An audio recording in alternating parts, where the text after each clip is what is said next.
पवित्र आत्माओं में विचार कर रहा था, चिंतन कर रहा था,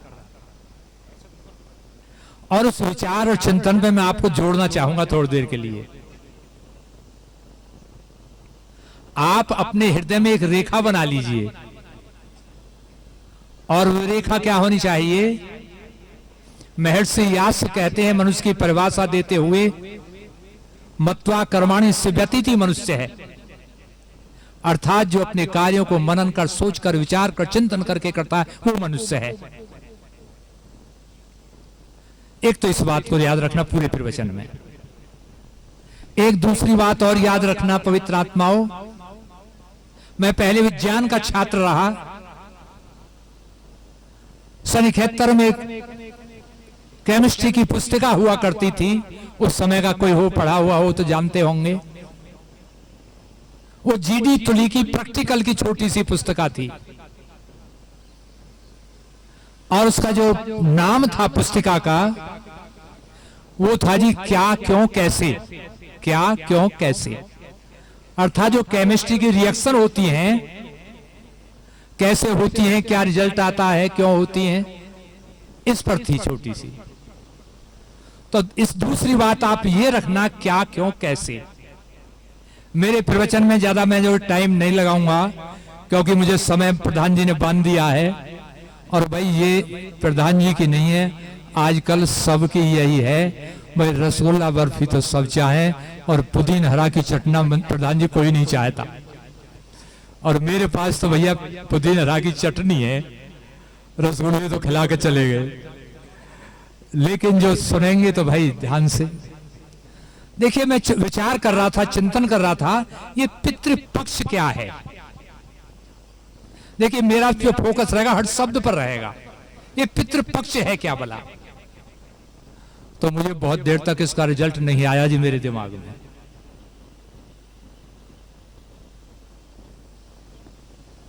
नहीं आया, लेकिन जो थोड़ा बहुत आया उसे बाद में बताऊंगा जी। अब प्रश्न उठता है जी कि श्राद्ध का सीधा संबंध किससे है। बहुत अच्छा सुन रहे थे, माता पिता, दादा दादी। अब इनके ऊपर ज्यादा व्याख्यान में नहीं करूंगा, क्योंकि बहुत कर चुके। क्या इसके अलावा भी है श्राद्ध का संबंध? महर्षि मनु कहते हैं,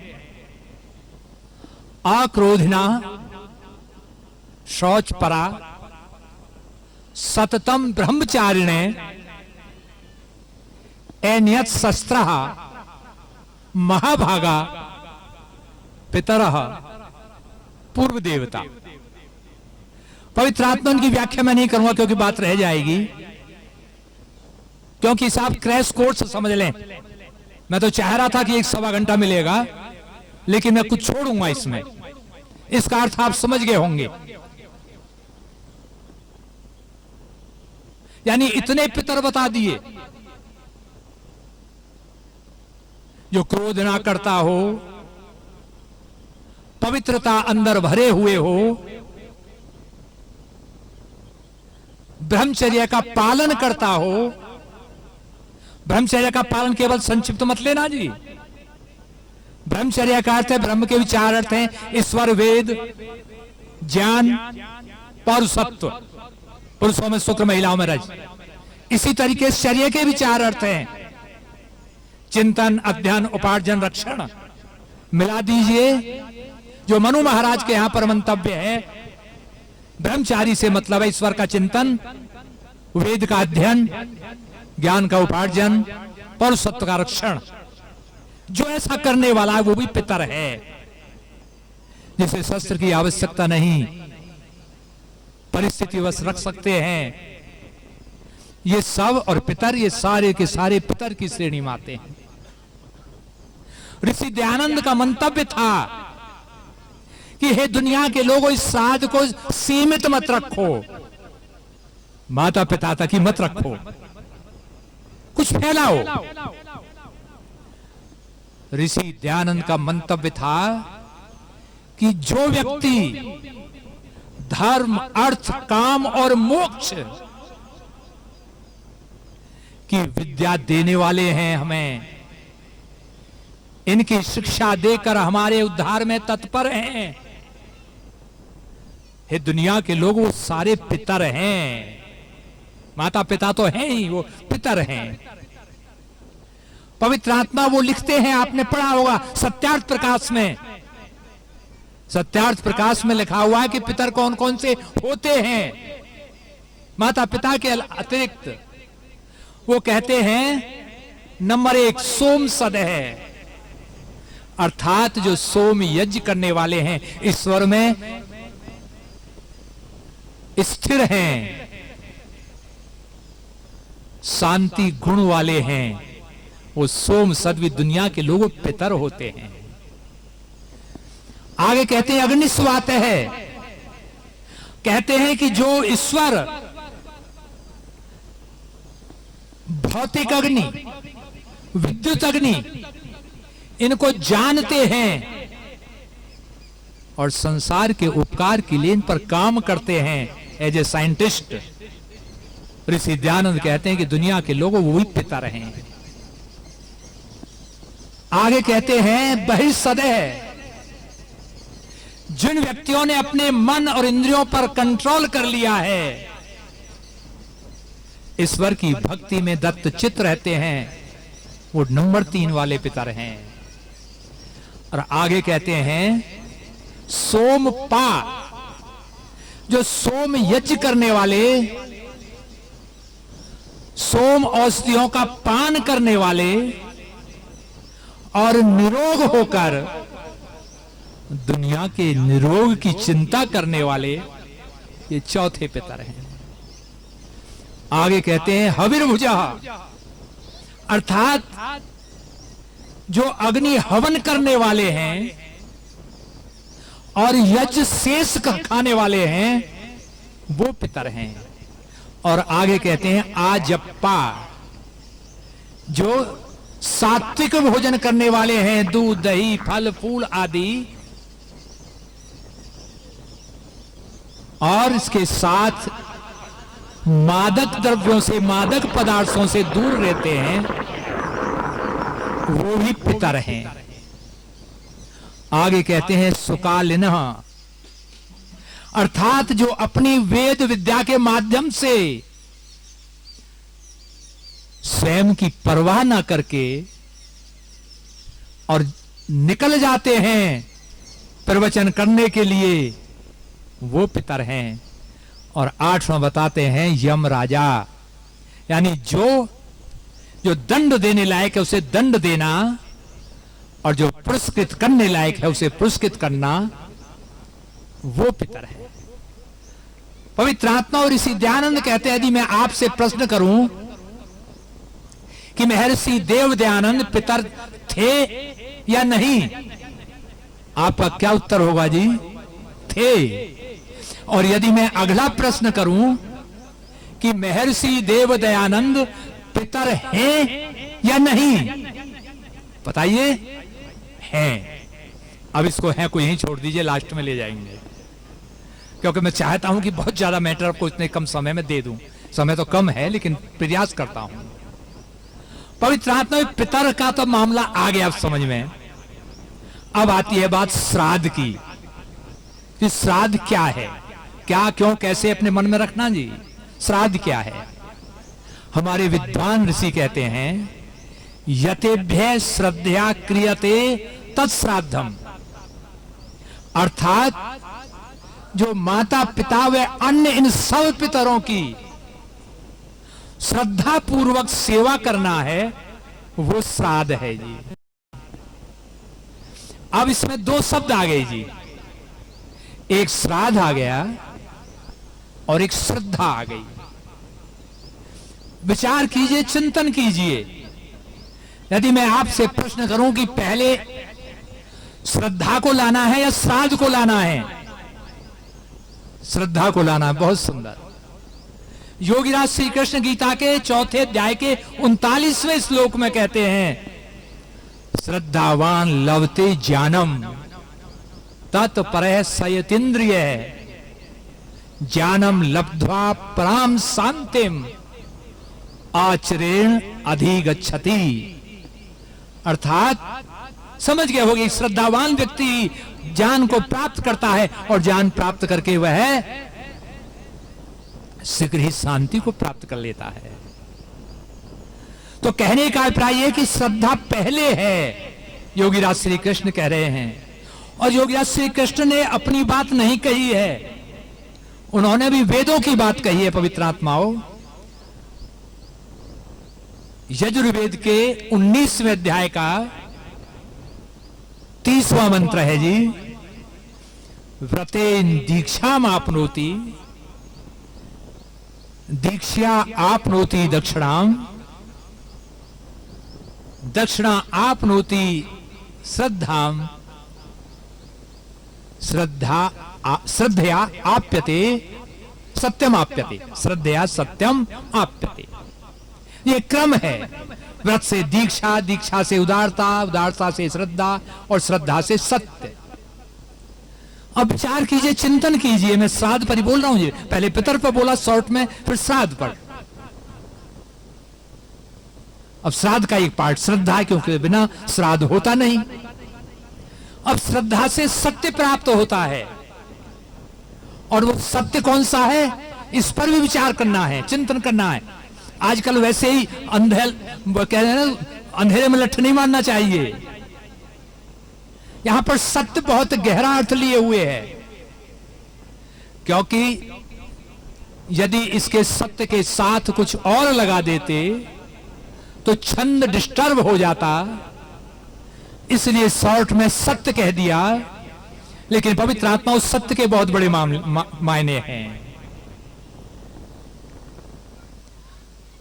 अथर्ववेद के 12वें अध्याय के पहले सूक्त का पहला मंत्र है, बृहत् सत्यामृतम उग्रम दीक्षा तपो ब्रह्म यज्ञ प्रतिम धारयन्ति सानो भूतस्य भव्यस्य पतन लोकम पृथ्वी ने कृणोतु। पूरे मंत्र को छोड़ दीजिए, यहां पर बृहत् सत्य लगा दिया। और विचार कीजिए, चिंतन कीजिए कि सत्य तो अपने में सत्य है, व्रत लगाने की क्या आवश्यकता थी। विचार करो, चिंतन करो अपने अंदर। पवित्र आत्माओं, शायद हमारे ऋषियों को, परमपिता परमात्मा को यह पता था कि यदि इस बार हुए कांड के इस पहले मंत्र में यदि हमने व्रत नहीं लगाया तो मानव तो स्वार्थी होता है, कहीं पथ से विचलित ना हो जाए, इसलिए वो व्रत लगा दिया। सत्य में और बृहद सत्य में अंतर है। मैं आपसे कह दूं, एक व्यक्ति ने डाका किया, मर्डर किया, व्यभिचार किया, कोर्ट में तारीख लगी, जज ने पूछा कि भाई तुमने मर्डर किया? हाँ जी। डकैती की? हाँ जी। क्योंकि अमुक व्यक्ति ने करा इसलिए जी। ये सारी बात बताई, यानी जो उसने किया वो उसने बताया। तो बताइए सत्य है या असत्य है? बताइए भाई, सत्य है। तो शायद परमपिता परमात्मा ने सोचा कि मेरे मानव कहीं त्रुटि ना कर जाएं, मैंने कह दिया भाई सत्य बोलो, सत्य का पालन करो, कहीं ऐसे करने ना लग जाएं। उन्होंने बृहद सत्य लगा दिया, और बृहद सत्य का पवित्र आत्मा होता है सत्याचरण। पवित्र आत्मा उस सत्याचरण के माध्यम से, ऐसे भरे श्रद्धा से हम अपने बुजुर्गों का, इन जो मैंने पितर बताए, उनका हम श्राद्ध कर सकते हैं। पवित्र आत्मा, महर्षि मनु ही कहते हैं श्राद्ध के बारे में।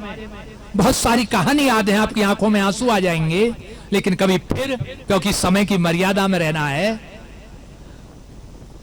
महर्षि मनु कहते हैं, हम माने उनकी बातों को, वो कहते हैं कुर्यात अह अह श्राद्धम, अर्थात दुनिया के लोगों, कुर्यात कीजिए, करना चाहिए श्राद्ध। श्राद्ध कब कब? अह अह, अर्थात प्रतिदिन करना चाहिए, प्रति क्षण करना चाहिए। ये नहीं है कि एक दिन कर लिया, एक दिन नहीं, प्रति क्षण करना चाहिए, उसे श्राद्ध कहते हैं। और आगे कहते हैं अन्नाद्येन वस्त्रेण कंदमूल फलेन आदि बात कहते हैं। और लास्ट में इसी श्लोक में कहते हैं मनु महाराज, लास्ट के 3 शब्द पर ध्यान देना, वो कहते हैं पितृभ्य प्रीति आवहन। विचार कीजिए कि इन बातों को जैसे करो तो कैसे करो। वो कहते हैं अपने पितृभ्य, अपने माता पिता के प्रति व अन्य सब पितरों के प्रति प्रीति माने प्रेम से आवहन लगातार करते रहो, प्रतिदिन करते रहो। और यदि प्रेम नहीं है तो श्राद्ध तो हो सकता है, लेकिन इस श्राद्ध के साथ पवित्र आत्माओं एक शब्द और जुड़ा हुआ होता है। बताएगा कोई कौन? क्या शब्द है वो? क्या जी? तर्पण जुड़ा हुआ है ना जी। अब प्रश्न है तर्पण क्या है? मेरा जो मानना है, मैं क्या क्यों कैसे से अलग नहीं उठूंगा, विषय पर ही रहूंगा। अब तर्पण क्या है? तर्पण के बारे में हमारे ऋषि लोग कहते हैं, येन कर्मणा पितृस्य देवांस्य ऋषिस्य अतिथिस्य तर्पयन्ति सुखयन्ति च तत् तर्पणम। अर्थ आप समझ गए, बताने की आवश्यकता नहीं। पवित्र आत्मा एक बालक है। बालक से दादा ने कहा, नौकरी के लिए निकला पोता, बेटा मेरे लिए जब लौट कर आए तो चीकू लेके आना। उसने हां करी ना करी। पवित्र आत्मा ऐसे तर्पण करना, ना हां करी ना करी, निकल गया। शाम को आता है नौकरी से, 1 किलो चीकू जो सबसे महंगे थे, साफ सुथरे थे, वो लेकर आया और ला करके अपने दादा के सिराने पर रखते हुए कहता, ले बुढ़े मर, इसकी तो जीभ चट्टो हो गई है। पवित्र आत्मा विचार करो, चिंतन करो। इसमें श्राद्ध का थोड़ा बहुत पार्ट हो सकता है, लेकिन तर्पण नहीं रहा। आज आवश्यकता है श्राद्ध के साथ तर्पण की भी। यदि तर्पण नहीं किया तो मनु महाराज जो कह रहे हैं पितृभ्य प्रीतिम आवहन, वो पार्ट अधूरा रह जाएगा। इस तरीके से हमें श्राद्ध करना चाहिए। पवित्र आत्मा और माता पिता कुछ नहीं चाहते संतान से। आचार्य मंच पर बैठे हुए हैं, विद्यार्थी सामने बैठे हुए हैं। आचार्य ने एक प्रश्न किया, जहां मैं पिता कहूं वहां समझ लेना माता पिता दादा दादी 8वां पितर आ गए, और जहां मैं पुत्र कहूं वहां समझ लेना पुत्र पुत्रवधू दामाद बेटी पौत्र पौत्री देवते सभी आ गए। ये अर्थ ले लेना जी, पहले बता दे रहा हूं। आचार्य ने प्रश्न किया ब्रह्मचारियों से, पिता पुत्रेण किम विंदते, पिता पुत्र से क्या चाहता है? एक लड़का खड़ा होता है और कहता है, पिता पुत्रेण धनम विंदते, पिता पुत्र से धन चाहता है। आचार्य ने गर्दन हिला दी, मना कर दिया। फिर दूसरा खड़ा होता है, और जैसे ही दूसरा खड़ा हुआ उसने कहा, पिता पुत्रेण सम्मानम विंदते, पिता पुत्र से सम्मान चाहता है। फिर भी गर्दन हिलाई। फिर अगला खड़ा हुआ, उसने कहा, पिता पुत्रेण सेवाम विंदते, पिता पुत्र से सेवा चाहता है। पवित्र आत्मा मेरे विचार से अब कुछ बचा नहीं, और जब तीनों के लिए मना कर दिया तो फिर किसी ब्रह्मचारी की खड़े होने की हिम्मत ना हुई। अब जो आचार्य बताता है उसे सुनना, जो पुत्र की श्रेणी में है सुनना। उसने क्या कहा? आचार्य कहते तो सेकेंडरी चीजें हैं। जो पिता का तर्पण होता है मुख्य रूप से, जो पिता श्राद्ध होता है मुख्य रूप से, वो कब होता है? वो कहते हैं पिता पुत्रेण यशो विंदते, अर्थात माता पिता तुमसे क्या चाहते हैं? वो चाहते हैं कि मेरे पुत्र का, पुत्री का, दामाद का, पुत्र वधू का, पौत्र पौत्री का, देवते देवती का यश बढ़े। अगर आप यश बढ़ा रहे हो तो यही श्राद्ध है, यही तर्पण है। खाली आपने ये करते रहे कि पैर दाबते रहे, सेवा करते रहे और खुद निठल्ले रहे, अपने आगे को नहीं बढ़ाई, आगे बात उन्नति नहीं की, तो पिता और सब जितने भी पिता की श्रेणियों का कोई श्राद्ध और तर्पण नहीं है। पवित्र आत्मा विचार कीजिए, चिंतन कीजिए। अब मैं जो है बिल्कुल शॉर्ट में चल रहा हूं क्योंकि समय सीमा बांधी है। पवित्र आत्मा विचार करो, चिंतन करो। अब मैंने उस स्टार्टिंग की, उस पर आ जाइए, पितृपक्ष पर। तो ये बताइए कि पितृपक्ष वैदिक है या अवैदिक? भाई कोई बताएगा?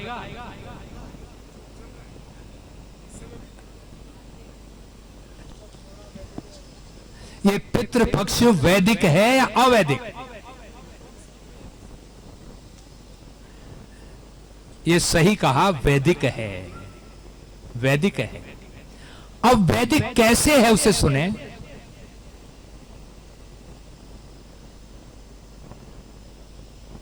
एक शब्द आता है जी, श्रद्धांजलि, सुना होगा। इसके अर्थों को विचार कीजिए। इसमें 3 शब्द हैं, श्रित, धा और अंजलि। श्रित का अर्थ क्या है जी? सत्य। धा का अर्थ क्या है जी? धारण करना। और अंजलि का अर्थ है अर्पिति, यानी अपने हृदय की गहराइयों से हम किसी के लिए अर्पण कर रहे हैं।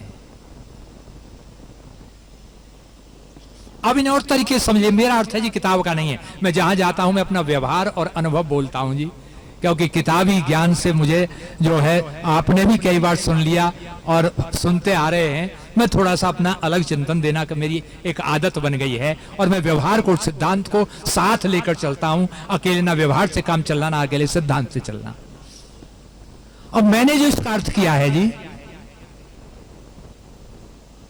श्रित का अर्थ ज्ञान,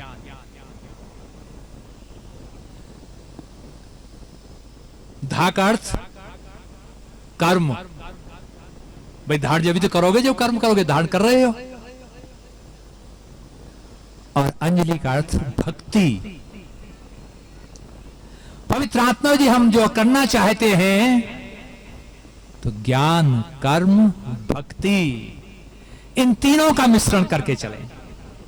यदि हम तीनों का मिश्रण करके चलते हैं तो लाभ होता है। एक बहन बैठी हुई है वहां, संस्कृत पीजीटी दिल्ली से, बहुत योग्य बहन है संस्कृत की। इन्होंने पढ़ा होगा, और जो और भी संस्कृत उन्होंने पढ़ा होगा। हमने एमए में पढ़ा था, एक बाण भट्ट की रचना थी जो बहुत महत्वपूर्ण। बहन जी कौन सी थी? कादम्बरी। अब उस कादम्बरी में एक सूक्ति आती है, अपुत्राणाम ने संति लोका शुभा। जुड़े रहना, अपुत्राणाम ने संति लोका शुभा। अर्थ होता है कि बिना पुत्रों के शुभ लोक की प्राप्ति नहीं होती है। और हमने ये अर्थ मान लिया जी। अब जब हम धीरे धीरे इस पर विचार किया, चिंतन किया, तो हमने ये कहा कि बाण भट्ट ने बड़ा गलत लिख दिया। अरे जिनके पुत्र नहीं है तो क्या उनकी मुक्ति नहीं होगी? उन्हें शुभलोक नहीं मिलेगा? ये बाण भट्ट ने गलत लिख दिया। लेकिन पवित्र आत्मा जो और विचार किया, चिंतन किया, जब ज्ञान की मथनी चलाई, तो फिर अर्थ निकाला कि तो सही लिखा है, ये तो सही लिखा है। यहां पर पुत्र से अभिप्राय, निघंटू में पुत्र के बहुत सारे अर्थ हैं, बहन जी जानती हैं, 15 पर्याय हैं। अपने है, ने है, प्रिया है, बहुत सारे हैं। तो यहां पर उनका पुत्र से अभिप्राय था पुत्र, पुत्री, देवता, देवती, यानी उनका आत्मविस्तार से मतलब था जी बाण का। बाण का आत्मविस्तार से मतलब था जी। जितने भी आत्मविस्तार हैं वो सारे पुत्र हैं। लेकिन यहां पर भी एक समस्या अटकी कि किसी का आत्मविस्तार हो ही ना, तो उसकी तो बड़ी समस्या भाई, तो उसे शुभलोक की क्या मुक्ति नहीं होगी? इस पर भी फिर विचार किया, चिंतन किया। अब आ जाइए थोड़ी देर के लिए महर्षि यास्क पुत्र की परिभाषा क्या करते हैं जी? पुत्र जमा त्रय। पुत्र का मतलब नरक और त्रय का मतलब रक्षा करना। अर्थात पुत्र वही है जो पिता की नरक से रक्षा कर दे। अब पवित्र आत्मा इसमें पुत्र के भी वो सारे अर्थ हैं, मान लेना। और पिता में भी जो ऋषि ध्यान ने 8 पितर गिनाए हैं वो भी हैं, जो मनु महाराज ने गिनाए वो भी हैं। अब विचार आया, चिंतन आया दिमाग में कि भाई हम तो ये कहते आए कि श्राद्ध और तर्पण जीवित का ही करना चाहिए, यही तो कहते हैं जी। और मैं आज मंच के माध्यम से कहता हूं जी कि ये श्राद्ध और तर्पण मृतकों का भी करना चाहिए। विचार करना, चिंतन करना, किताबी बात नहीं है। मरणात् मनुष्य है, मत्वा कर्मणे सिद्धि मनुष्य। मैं कहता हूं कि उनका भी करना चाहिए। अब देखिए, जीवित का तो आ गया समझ में, कैसे करें। अब प्रश्न आए कि मृतक का कैसे करें। ये समस्या आ गई जी। जो मृतक का, भाई बात तो अवैधिक है कि मृतक का श्राद्ध तर्पण नहीं होता, लेकिन अवैधिक के साथ यदि व्यवहारिक दृष्टि से देखें तो करना चाहिए। अब प्रश्न उठता है कैसे करें। पवित्र आत्माओं, 2 परिवार, दोनों परिवार दूध का काम करते थे। 2-2 4-4 गाय थी। बेटों के लिए कुछ और पैसे दिए, लोन दिलाया। उन्होंने दोनों परिवारों में 10-10 गाय करी, अच्छे दूध की, बढ़िया नस्ल की। और दोनों परिवार विदेश को चले गए। 10 साल बाद वो लौटे। अब जब 10 साल बाद लौटे तो उनके दिमाग में एक ही बात कि भाई हमें उन्हें कारोबार तो चला दिया, तो अब हम लौट रहे हैं तो उनके पास 100 गाय हो जाएंगी। विचार करना, चिंतन करना, 100 गाय हो जाएंगी। अब वो जब आते हैं तो एक परिवार जो अपने परिवार में जाता है, बहन जी, से 100 गाय बड़ी अच्छी दूध देने वाली मिलती हैं। गाय तंदुरुस्त, घर खुशहाल। हाँ, शॉर्ट में कर रहा हूं जी। तो जो है, जब उसने देखा ये स्थिति आकर के, उसका मन प्रसन्न हो गया, खुश हो गया, गदगद हो गया। अब जब दूसरा परिवार अपने परिवार में गया तो हम क्या देखता है कि गाय तो जरूर 20-30 तो थी, लेकिन कह देते हैं ना कि गाय में धक्का मार दे तो गिर जाए। कोई 2 किलो दूध दे रही, कोई 1 किलो दूध दे रही। अब आप विचार कीजिए, चिंतन कीजिए। पहला तो खुश हुआ, सीना चौड़ा हो गया। और जो दूसरा जो देख रहा है कि गाय ऐसी हो गई, धक्का मारने लायक ना दूध दे रही हैं, वो सुखी होगा जी दुखी होगा? दुखी होगा ना। पवित्र आत्मा, विचार कीजिए, जो मैं कह रहा था कि मृतक का भी श्राद्ध तर्पण कर सकते हैं। कैसे कर सकते हैं? एक क्रम है, एक क्रम है जी। आज जो बच्चा है वो जवान भी होगा, बूढ़ा भी होगा, इस संसार से चला भी जाएगा, और फिर संसार से जाने के बाद फिर आएगा। ये क्रम चलता रहता है, क्रम चलता रहता है।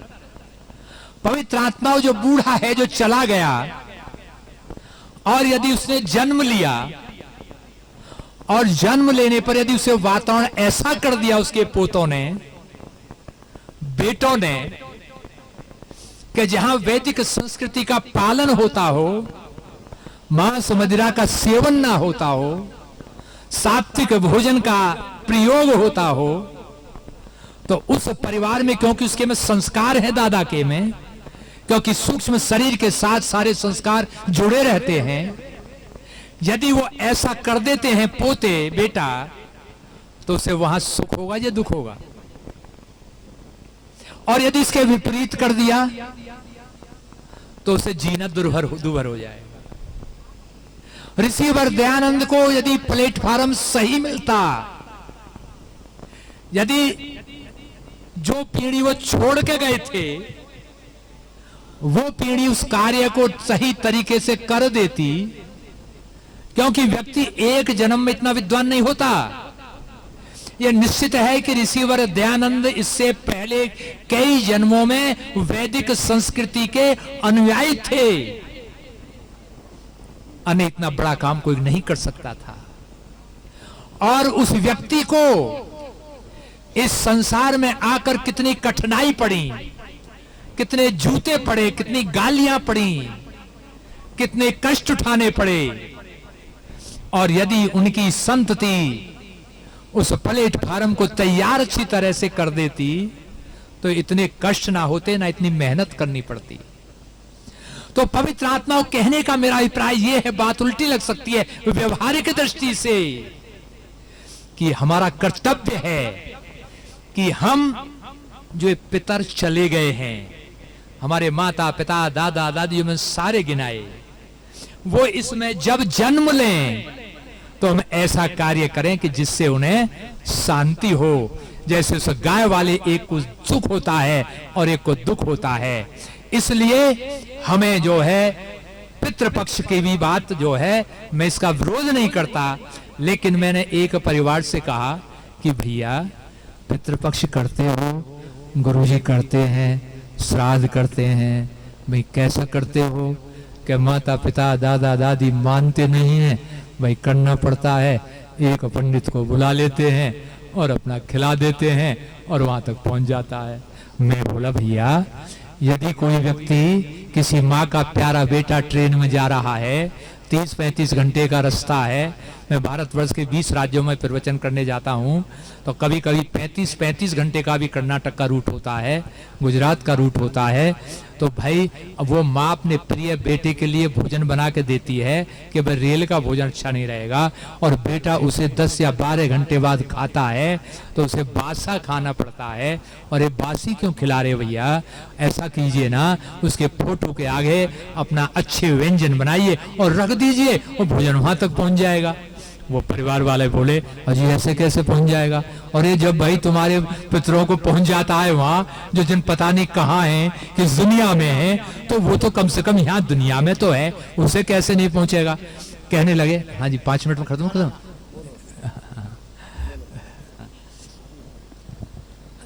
मैंने कहा भाई भैया, यदि आप जो है ऐसा कर रहे हो तो उन्हें क्या पहुंच जाएगा? तो वो कहता है, गुरुजी बात तो सही है, मैं तो मानता हूँ बिल्कुल आपकी बात अक्षर से, लेकिन परिवार के नहीं मानते। तो मैंने उससे सलाह दी, और ऐसी सलाह दी कि बीच का रास्ता अपना लीजिए। पवित्र आत्मा सुनना, बीच का रास्ता, क्योंकि मैं थोड़ा सा लचीलापन भी रखता हूँ। और बीच का रास्ता बोला, गुरुजी बीच का रास्ता कौन सा है? मैंने कहा बीच का रास्ता ऐसा है कि इस पितृपक्ष में एक यज्ञ कीजिए, और बड़ा यज्ञ करो तो बहुत अच्छा, नहीं तो भैया अपने घर पर कर लीजिए। और घर पर यज्ञ करने के बाद में ये संकल्प लीजिए, क्योंकि ये श्राद्ध फिर 1 साल में आएगा पौराणिकों के अनुसार।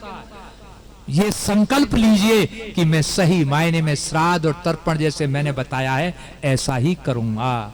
पवित्र आत्मा, कई परिवार इस लाइन में लगे, और ये हमारे गोविंदपुरम वाले जानते हैं, और ब्रजवीर भी मैंने इसी लाइन पर लगा दिया है।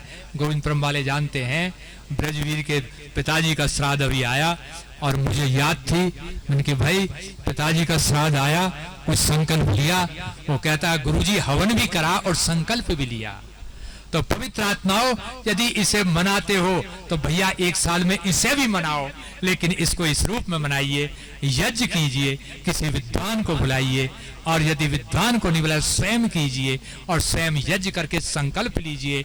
इन सारी बातों को दोहराइए। पवित्र आत्मा यदि सारी बातों को दोहराओगे तो भाई आपकी श्रद्धांजलि जो हमारे नहीं है उनके लिए वो श्रद्धांजलि का काम करेगी, और जो जीवित हैं उनके लिए श्राद्ध और तर्पण काम करेगा। जब देखेंगे कि आपके जीवन में आनंद आएगा। पवित्र आत्मा और माता और पिता का ऋण कभी नहीं चुकाया जा सकता, कभी नहीं चुकाया जा सकता। कीजिए श्राद्ध और तर्पण। एक सच्ची घटना सुनाता हूं आपको। एक हुए हैं अनुराग परिवार में 3 सदस्य थे, अनुराग एक और उसके माता पिता। 10 मिनट बता रहे ना? अच्छा ठीक है कहानी फिर सुनाएंगे जी, कहानी फिर सुनाएंगे। अब 2 मिनट में अपनी बात कहता हूं। देखियो भाइयों, पवित्र आत्माओं, आपकी जेब तो शायद खाली हो गई होगी, और भैया इनके समझी भी सुन लें, जेब तो खाली हो गई होगी, लेकिन मेरा श्राद्ध तो तुम एक तरीके से कर दीजिए कि मैंने एक पुस्तक लिखी और एक व्यक्ति ने लिखवा दी, मैं लेखन में 0 था, और पुस्तक का नाम था ध्यान की पृष्ठभूमि। और वो लिखी क्यों? एक व्यक्ति सतीश हैं, सतीश सायरन, उन्होंने मेरा एक जगह प्रवचन सुना। प्रवचन था आनंदमयो अभ्यासात। वैशेषिक दर्शन का सूत्र है कि अभ्यास से आनंद प्राप्त होता है और अभ्यास होता है तत्र यत्नो अभ्यास है। योग दर्शन का सूत्र है कि परमपिता परमात्मा का ध्यान करें, उससे आनंद। ये जीवात्मा आनंद चाहता है, ये जो हमारे इंद्रियों के मन के वशीभूत होकर के न जाने क्या क्या चाहने लगता है। तो वो पुस्तक मैंने लिखी और वो पुस्तक इतनी अच्छी निकली कि गुजरात महाराज जहां मैं प्रवचन करने गया वहां से फोन आते हैं कि आचार्य जी बहुत अच्छी पुस्तक है। यदि उस पुस्तक को आप एकाग्र होकर पढ़ोगे, ज्यादा नहीं, 1-2 पेज रोज पढ़ें और फिर मनन करें। गुरुदत्त विद्यार्थी ने 14 बार सत्यार्थ प्रकाश को पढ़ा, इसलिए आप 1-1, 2-2 पेज पढ़ें और उसका मनन चिंतन करें। आप देखेंगे ईश्वर का स्वरूप क्या है वो भी नजर आएगा, ईश्वर की भक्ति हम कैसे कर सकते हैं वो भी नजर आएगा, हम कैसे मोक्ष मुक्ति को प्राप्त कर सकते हैं वो भी उसमें नजर आएगा। और आप देखोगे तो उन बातों को पालन करके हम श्रद्धावान भी हो जाएंगे और श्राद्ध भी करने लग जाएंगे। ये सारी बातें उस पुस्तक में आपको मिलेंगी। और पुस्तक मेरे पास 40 हैं और मैं तो चाहूंगा 40 की 40 यहाँ लोग लेकर जाएं। और भैया कीमत है उसकी जो जितना देना चाहे, 10, 20, 50, 100, 200, 500, 1000, एक पुस्तक के जो देना चाहे अपनी श्रद्धा से वो दे सकता है। मैं उसे कहीं सही जगह पर लगाने का प्रयास करूंगा। और जैसे ही शांति पाठ हो जाए, 40 पुस्तकें हैं। और भैया किसी के पास पैसा ना हो, पढ़ने के इच्छुक है तो ले लेना, और जिसके पास पैसा है वो भाई जरूर पैसे से ही लेना। हाँ, खासकर कह रहा हूँ, चाहे पैसे मत देना भाई, इनके समझी साहब से कि भाई लेके जरूर जाना पुस्तक। और भी बहुत है, सबके नाम नहीं लूंगा, यहीं पर मैं अपनी वाणी को विराम देता हूँ। इति ओम शम। मैंने थोड़ी घसीट मारी है।